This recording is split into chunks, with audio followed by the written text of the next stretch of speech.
Voilà, mesdames et messieurs, bonjour et bienvenue une fois de plus à ce nouveau numéro de Simayotina Tanganyika sur Tanganyika News, un média en ligne émettant depuis la ville de Kalemi. Nous recevons aujourd'hui dans ce plateau M. Paulin Kangoudia, à qui je dis bonjour. Bonjour, monsieur le journaliste. Une présentation de vous, qu'est-ce que vous faites? Qui est Paulin Kangoudia? Oui, Paulin Kangoudia, c'est un jeune leader de la province de Tanganyika. Je suis d'ailleurs président du cercle de football de Tundwa où j'encadre beaucoup de clubs. Il y a plus de 50 à 60 clubs où je suis président et en même temps au sein de mon parti politique à la Ligue des jeunes Fédération urbaine de Kalemi. Président, ce qui nous occupe, c'est la politique, votre poste politique. L'UDPS Fédération urbaine a eu à se diffuser dans les derniers jours ici. Il y a eu des troubles, des divisions entre vous, membres du parti. Vous pouvez nous résumer aujourd'hui la situation générale de l'UDPS Fédération urbaine? Oui, au niveau de notre fédération urbaine de Kalemi, la situation est calme.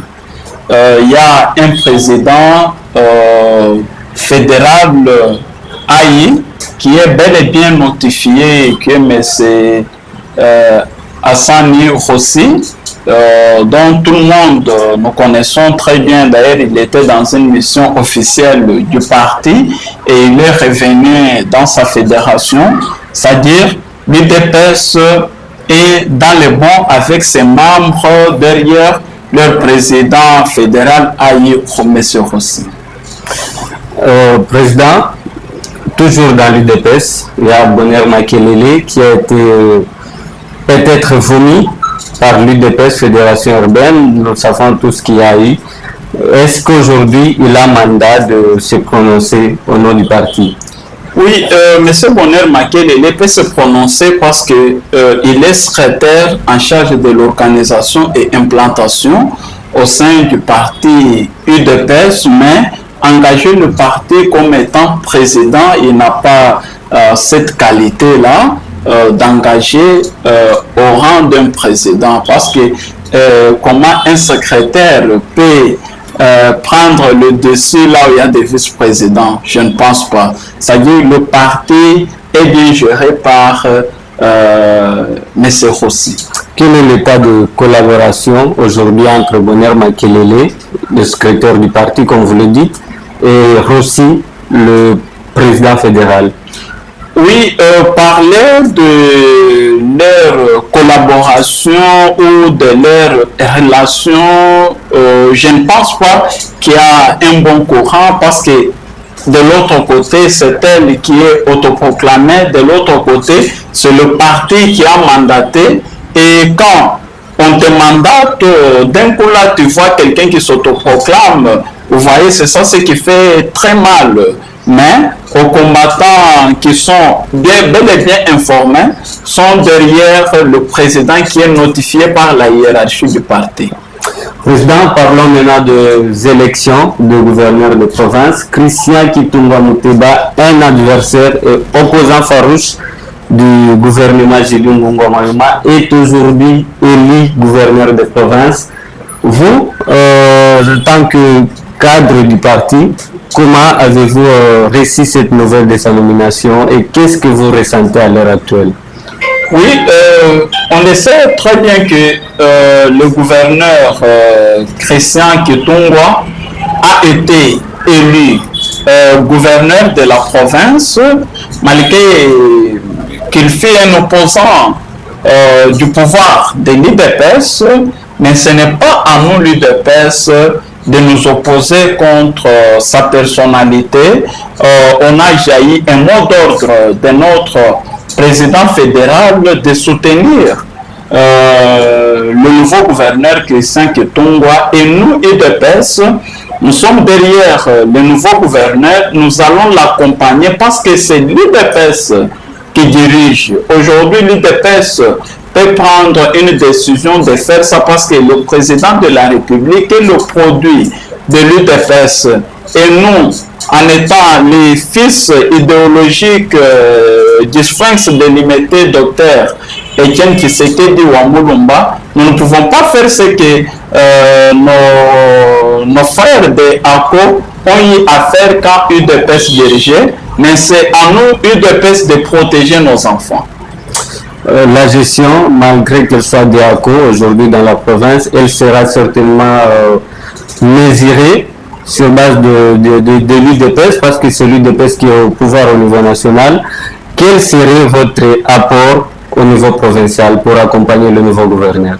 En tant que jeune et en tant que cadre au sein de la jeunesse ou au sein de notre fédération urbaine de Kalemi, nous allons tout faire pour barrer route à tout celui qui peut vouloir déstabiliser le pouvoir, vu que même en 2028, c'est l'UDPS qui va donner son bilan. On ne verra pas que non ACO aille à diriger, tel aille à diriger dans telle ou telle province, mais on verra le sommet de l'État qui est fatigué.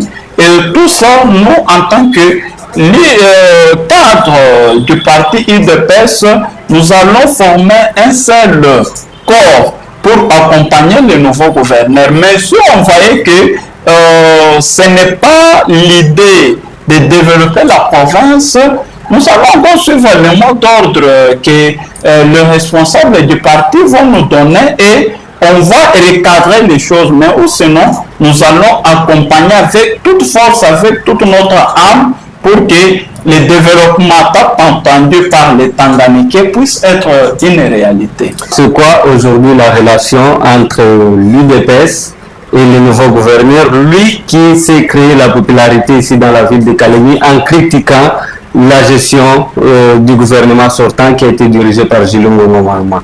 Oui, parfois le nouveau gouverneur était contre la personne de Mme Jilungo, mais je pense très bien que l'UDPS est en bonne relation avec le nouveau gouverneur. L'UDPS n'a pas de problème avec lui. La collaboration se passe très bien, même quand il y a des petites discussions, conversations, tout se passe bien et on sait que le nouveau gouverneur aura cette considération-là au parti UDPS qui est d'ailleurs le parti présidentiel. On est en train de voir quelques cadres de votre parti qui occupaient des postes et d'autres responsabilités qui ont aujourd'hui migré vers le parti Avenir du Congo du nouveau gouverneur de province. Est-ce que cela ne se justifie pas par une opportunité de gagner au sein d'occuper le poste? L'UDPS d'ailleurs, c'est un état d'esprit. Nous autres ici, nous avions trouvé nos parents au sein de l'UDPS. Aujourd'hui, nous, on a eu le temps d'accompagner nos pères. On a eu à voir ce qui s'est passé. On a failli, on a sacrifié notre jeunesse. On a accédé à la tête du pouvoir, mais on n'avait pas adhéré à l'UDPS pour des postes. Quand on voit les gens migrer du parti vers l'autre juste pour des positionnements, ça c'est en politique, ce n'est pas du tout bon. Ce n'est pas du tout bon. On doit garder sa position et tout en appuyant ou tout en montrant ce qu'on peut être capable de faire, mais immigrer pour des positionnements, tout ça c'est embrouiller juste la situation. Et nous, en tant que cadre du parti, nous appelons à tous nos combattants de l'UDPS de garder le même esprit et de garder toujours la déontologie du parti pour que notre objectif soit atteint. À un moment, vous avez géré la coordination de la jeunesse de l'Union Sacrée Tanganyika et aujourd'hui, vous gérez la Ligue des jeunes de l'UDPS. Quel serait l'apport de l'UDPS, de la jeunesse de l'UDPS plutôt, envers le nouveau gouvernement qui sera bientôt installé? D'ailleurs, notre apport sera à une bonne gouvernance, nous allons appuyer le nouveau gouverneur avec de bons projets de développement, tout ça pour que la province puisse créer des emplois, parce qu'au sein de notre fédération, nous avons de jeunes entrepreneurs qui ne seront pas là que pour être engagés à la DGTANG, BCSTANG ou dans des cabinets ministériels. Nous avons un bureau d'études et de planification de projets au sein de notre Ligue de jeunes. Et ce bureau-là fera en sorte que le nouveau gouverneur soit accompagné de bonnes idées et de bons projets pour que la province puisse encore récupérer quelques jeunes entrepreneurs afin que le taux de chômage puisse un peu baisser. C'est-à-dire, nous, jeunes de l'IDPS, nous avons de bons projets et vous verrez que si le nouveau gouverneur viendra en appui dans nos projets, vous verrez que ça va passer et beaucoup de jeunes profiteront quand même de nos projets afin qu'on soulage le gouvernement provincial. Merci. Peut-être une question polémique pour finir. Julie Ngongo Maluma n'est plus gouverneur désormais. Elle sera remplacée par Christian Kitunga Muteba. Pensez-vous que cette dernière sera présente ici à Kalemi lors de la cérémonie de remise et reprise pour une passation de pouvoir pacifique et démocratique? Malgré que je ne suis pas son porte-parole ou le porte-parole du gouvernement sortant, Julie Ngongo Mayuma, mais je ne pense pas, vu que Excellence Julie Ngongo était d'abord en déplacement pour les soins médicaux et juste là, elle n'a pas encore regagné sa province. Et comme le samedi 13 qui s'approche, où le nouveau gouverneur viendra, comme on a encore toute une semaine, attendons voir, mais je ne pense pas. Je ne pense pas. Est-ce que son absence ne serait-elle pas liée à tout ce qu'on l'acquise comme détournement, mauvaise gestion de la province? Les gens peuvent parler de n'importe quoi, bien sûr, mais en étant dans la boîte, on a quelques réalités. Les autres peuvent penser tout ce qu'ils pensent, mais ils doivent savoir qu'il y a une inspection des finances qui est dans la province, et maman Julie était à la télé 50 où elle était claire. Et tout ce qu'elle a veillé à dénoncer à la télévision, qui est d'ailleurs beaucoup plus encore suivi, si Alingete se sentait lésé, il devrait le faire arrêter à Kinshasa, mais c'est à Kinshasa où il y a presque toutes les institutions, mais pourquoi il n'était plus inquiété? Tout ça, elle se connaît, et nous-mêmes qui sommes de la boîte, on a quand même l'idée que c'était une bonne gérante du côté finances publiques.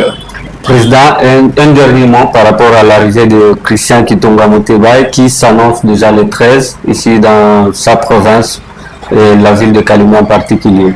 Oui, à toute tendance confondue, à toute la jeunesse d'abord de l'Union Sacrée, où je suis conseiller principal au sein du comité de la coordination de l'Union Sacrée, et à tous les combattants de l'IDPS Fédération Urbaine de Kalemi, nous devons réserver un accueil chaleureux au nouveau gouverneur. Il vient, c'est pour tout le monde. Il ne vient pas pour le parti ACO, mais il vient pour les Tanganyikais. C'est-à-dire, c'est un gouverneur où nous devons appeler à l'unité, et il doit être un rassembleur pour s'éviter des autres qui veulent intoxiquer les gens à cause parfois des archives, mais nous on est là, on est prêt à l'accueillir et prêt à l'accompagner pour que le développement du Tanganyika soit une réalité. Il ne peut pas le faire lui seul, mais en se mettant ensemble, main dans la main, dans un même pas, je sais que le Tanganyika va se développer. Voilà, mesdames et messieurs, nous sommes arrivés à la fin de cette émission présentée par Désiré Luengwe. Nous sommes Tanganyika News, un média en ligne émettant depuis la ville de Kalemi. Nous sommes sur Instagram, Facebook, Twitter, mais aussi YouTube, Tanganyika News depuis la ville de Kalemi. C'était Semayotina Tanganyika qui a reçu aujourd'hui Paulin Kangoudia, président de la Ligue des jeunes de l'IDPS, Fédération urbaine de Kalemi. Président, c'était un honneur pour moi de vous recevoir dans cette émission. C'est moi qui vous remercie. Merci également à vous très chers téléspectateurs de nous avoir suivis du début à la fin. C'est complètement la fin de cette émission. Je vous dis merci et je vous fixe le rendez-vous dans le prochain numéro. À plus.